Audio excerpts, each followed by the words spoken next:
I'm not going to steal anything, I promise. It looks pretty severe, doesn't it? Something's been digging in this corner. I'm digging them all up, and oh, lucky I didn't put my hand in there. And I'm just going to show you. This is actually unbelievable. It's terrible, isn't it? Poor little things.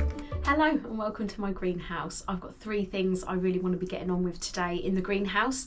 I want to harvest the last of my chilies that are still on the plant and then cut them back ready for overwintering in my house over winter. I need to put on some of the plants that I've started, my winter crops, and I've also purchased some from the garden centre, so I want to sort of like take stock of what I've got and have a bit of a plan for planting out in the coming weeks. And I've also got 2 packs of onion sets that I want to get started in cell trays. Okay, so I'm going to get started with my chilies. First of all, I'm going to harvest all of the chilies off the plants. I've still got loads and I've harvested so many. So with my chilies this year, I have made one hot sauce, but I've actually just been stringing them up to dry, and I'm going to be making some chili flakes with mine.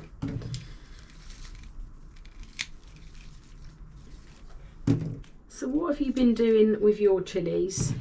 Have you been drying them? Have you been freezing them? Have you been making any recipes with them? I've had a great harvest this year actually, considering they were all in the mini polytunnel and they all got dug up and eaten. I don't know if you remember, and I had to rescue them and bring them all back and pot them on and grow them in my greenhouse. They've actually done amazing.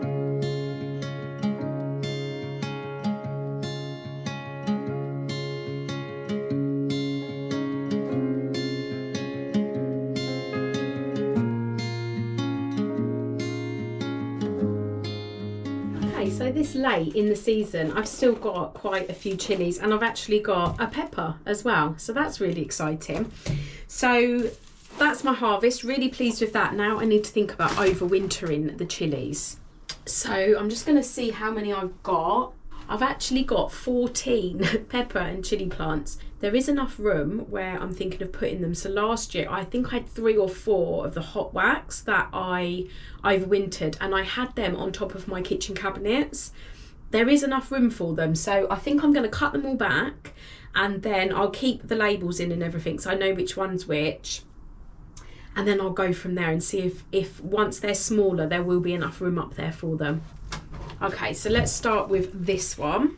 So this is the padron. So this is quite a big one.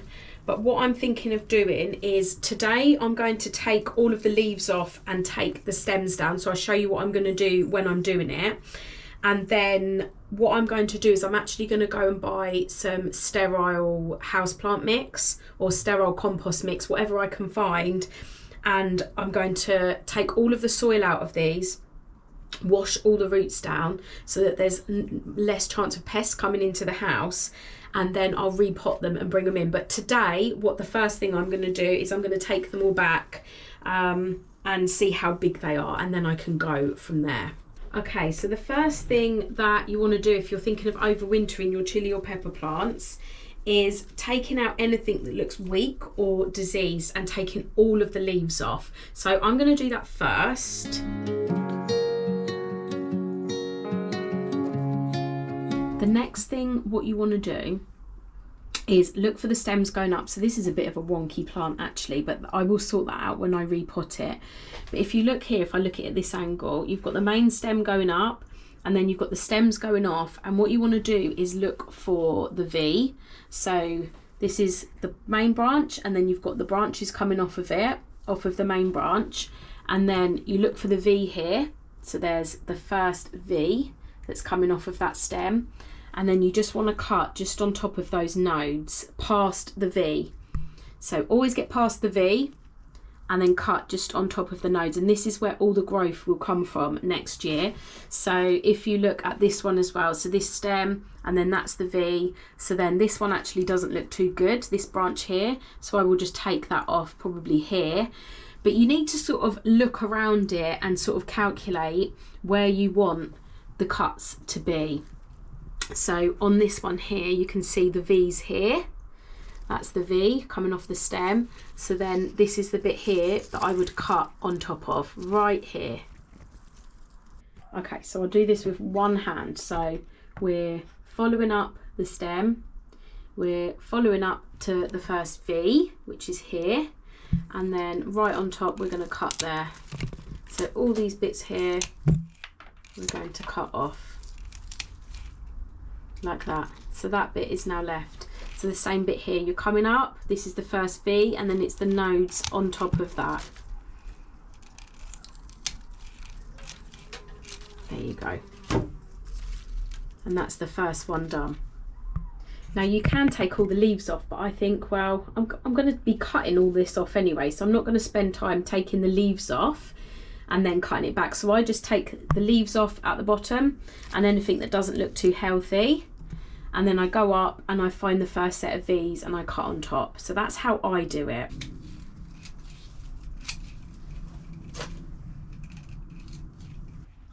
So that is what is left of my padron.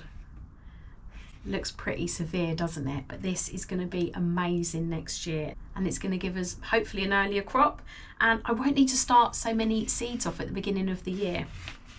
So that's all I'm going to do today. I'm just going to take back all of the chilies to this sort of stage, and then my next stage will be going and get some sterile compost for them and making sure everything's washed and cleaned and ready to go in the house.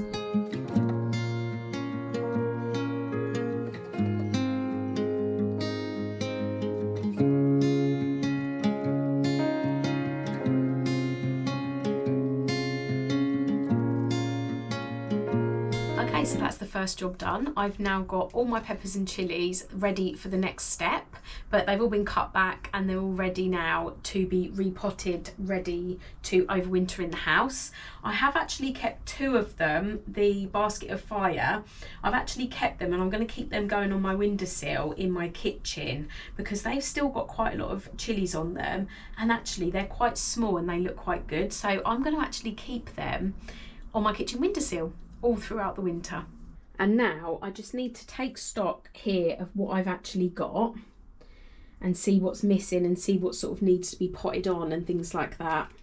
And I'm just going to show you, this is actually unbelievable. My purple sprouting broccoli has literally been attacked by caterpillars. I'm going to show you.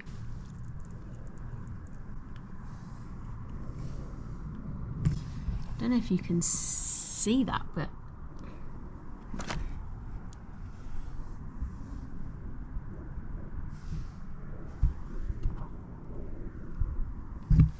they have actually been eaten down to nothing. So a couple of them I managed to save and I did pot them on.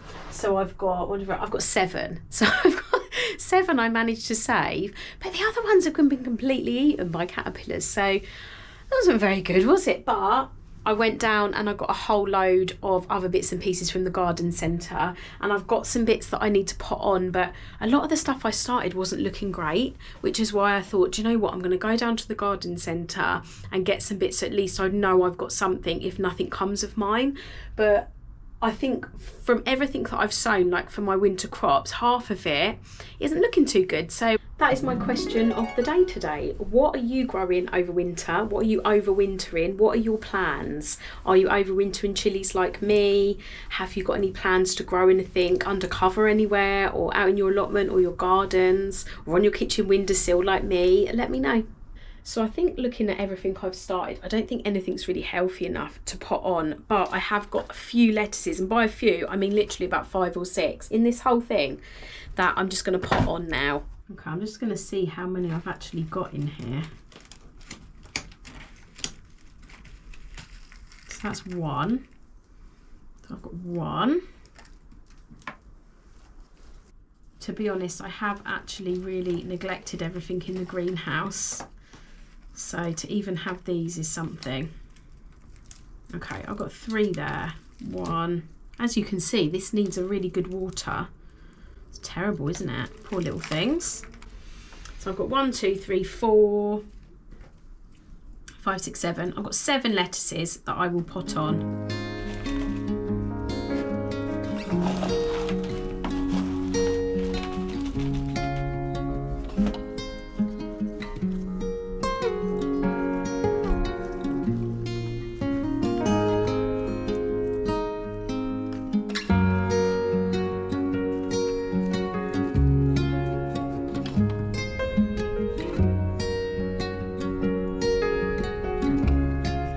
So that's 7 lettuces potted up, and I've just given them a good bit of water as well, and they'll just stay in the greenhouse now for the time being. Now, I really wanted to start off my onion sets. So I've got 2 lots of onion sets, and I wanted to start them off in cell trays in the greenhouse to grow on for a bit. But I haven't got enough compost. I definitely haven't got enough compost. So I'm just looking around and I'm thinking, what can I do? But I think, so what I'm thinking is I can still start them off in cells. I don't want to leave it another day, and I haven't got time now to run to the garden centre or anywhere to get any more compost. So what I think I'm going to do, because they only need to be cells, so what I think I'm going to do, I've got my cell trays here, and what I'm going to do, I'm going to go out and steal some I'm not going to steal anything, I promise, but I'm going to steal some cocoa coir from my strawberry beds that I put up a couple of weeks ago. And I mean, I'm only going to need a couple of handfuls to fill up some cell trays, aren't I? So that's my thinking anyway. I think I'm going to do that, and then at least I can get them started off. And I'll actually show you what has been going on out here, because something has been digging up my strawberries. And I don't know what it is. So up the end here, I mean, they're absolutely fine, but something's definitely been digging up in this area. This area seems to be fine. These were the 3 that I put in to keep there, and then these are the ones that I'm going to take back down to the allotment. So all of these ones. But these ones, something has been digging in this corner and digging them all up. And, oh, lucky I didn't put my hand in there. Something's been having a poo in there as well. So anyway, this is quite full, so I'm going to use some of this for my cell trays anyway, for my onion sets. But I'm actually thinking now I might do it out here, because I might just put the sets in the trays and then fill with the coir. Yeah, I'm going to do that.